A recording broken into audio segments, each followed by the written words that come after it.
Ah, another video that people might, get a little something out of. Reincarnation, re-entering the flesh, reincarnate.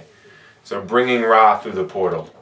Because you as will, you are always here. You walk with your ancestors every second of every day.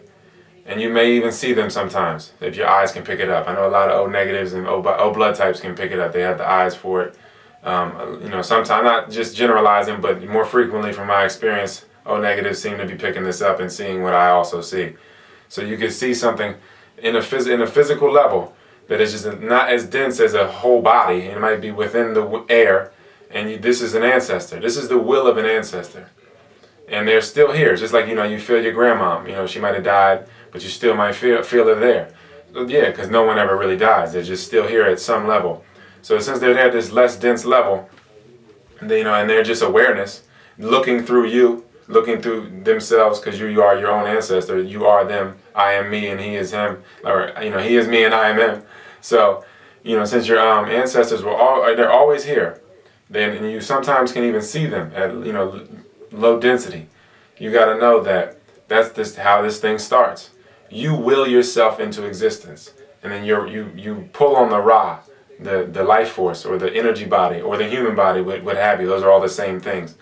You pull that in through the portal. You come, because humans or these bodies can be we can consider them conduits, just conduits that bring other souls or will and awareness back through. And basically, if they've been living correctly, then their experience will come through too.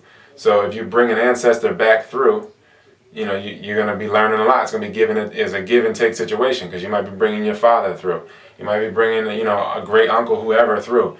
But this is when it comes down to knowing who you're bringing through and being conscious of that. People think that the names that they give their kids is just something that drops out of the sky.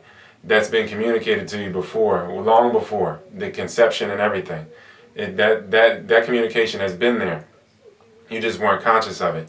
And then again, a lot of that probably came through dreams, or so-called dreams, what have you.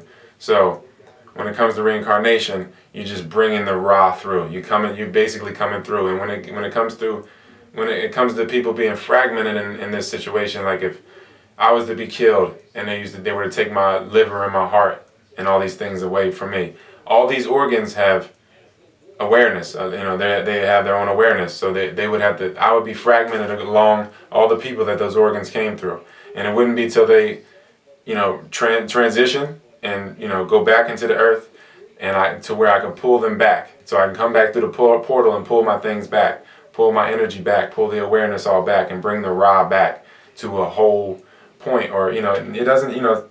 Obviously, you see there's plenty of people that aren't whole.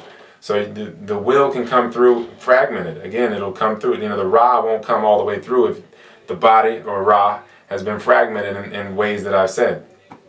So when you're reincarnating, you just have to know that you've been here before, and anybody that you're bringing through the portal has been here before.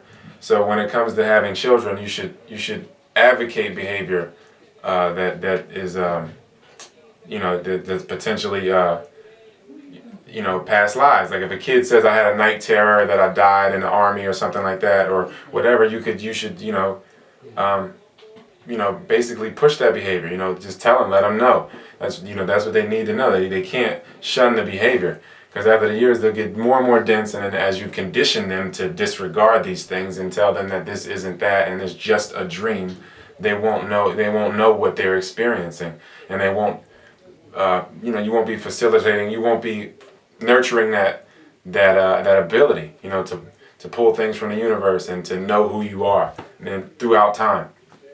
So when you want to return to the whole, it just really comes about. It comes down to knowing yourself, and everybody knows what they have to do, and you do it every day. As long as you live righteously, you become more and more whole every day, and that's really where I'm at right now. And really, when it comes down to being awareness, you have to know that you reincarnate at will. You already reincarnated at will. You brought your parents together. You communicated to both of them and brought those conduits together.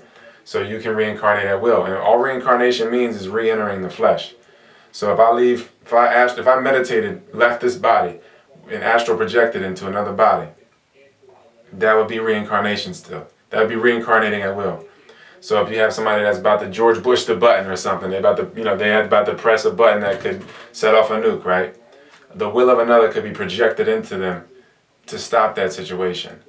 When people say, "Oh, something just came over me and I couldn't do this," like, just you gotta know. You gotta know what you're capable of, and then if you know what you're capable of, what are other people capable of? And that's I'm gonna leave it at that as far as reincarnation goes.